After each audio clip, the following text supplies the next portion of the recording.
Spirituality has presented itself in such ridiculous ways, they're so pathetic. It is not being presented properly, not creating the right kind of situation for it to grow, simply doing it anywhere.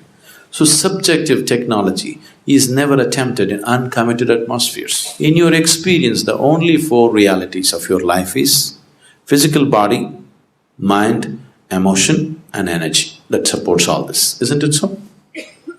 Other things you imagine and you believe from your traditions and cultures, these are the only things which are in your living experience.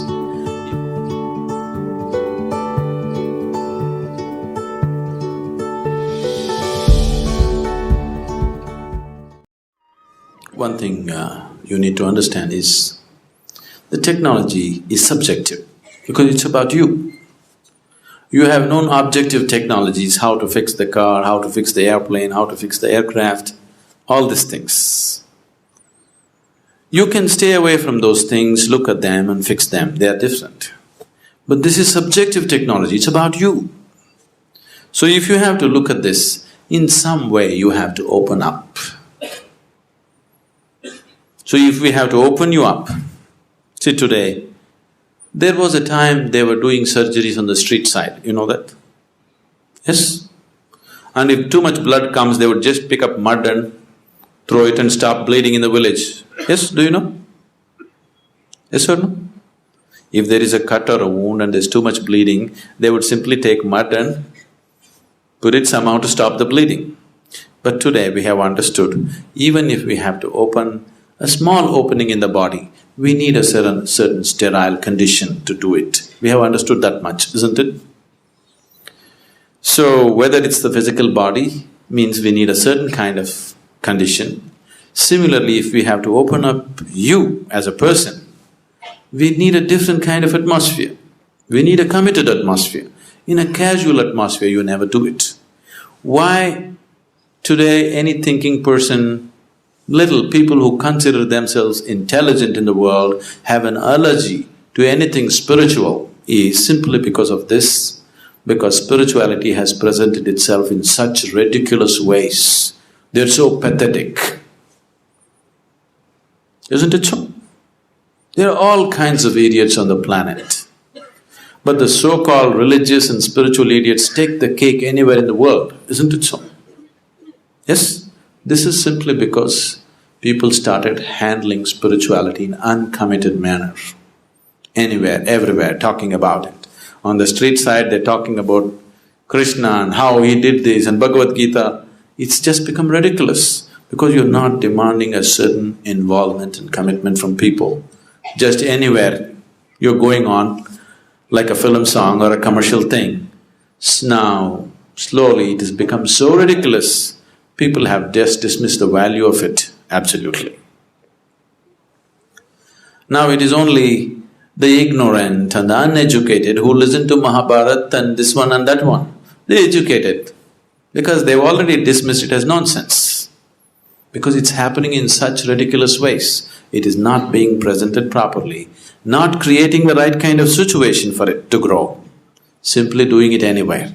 So subjective technology is never attempted in uncommitted atmospheres. It has to be done in a committed atmosphere. We want to just align these four wheels on which you carry your life. See, you may think and imagine many things about you. In your experience, the only four realities of your life is physical body, mind, emotion and energy that supports all this, isn't it so?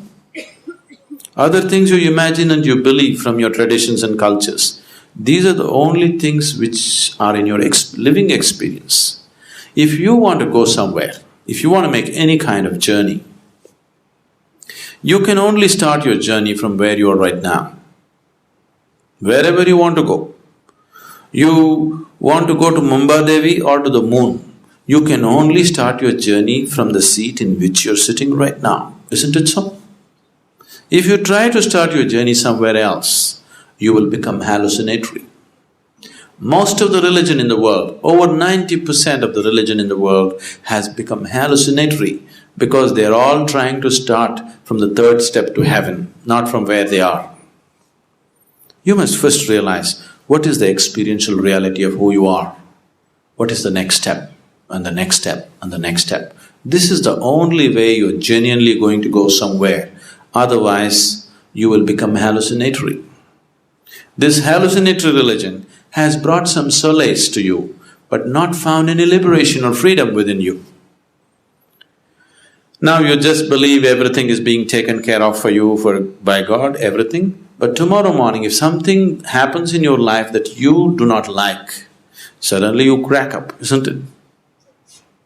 Because it is so surface what you believe in.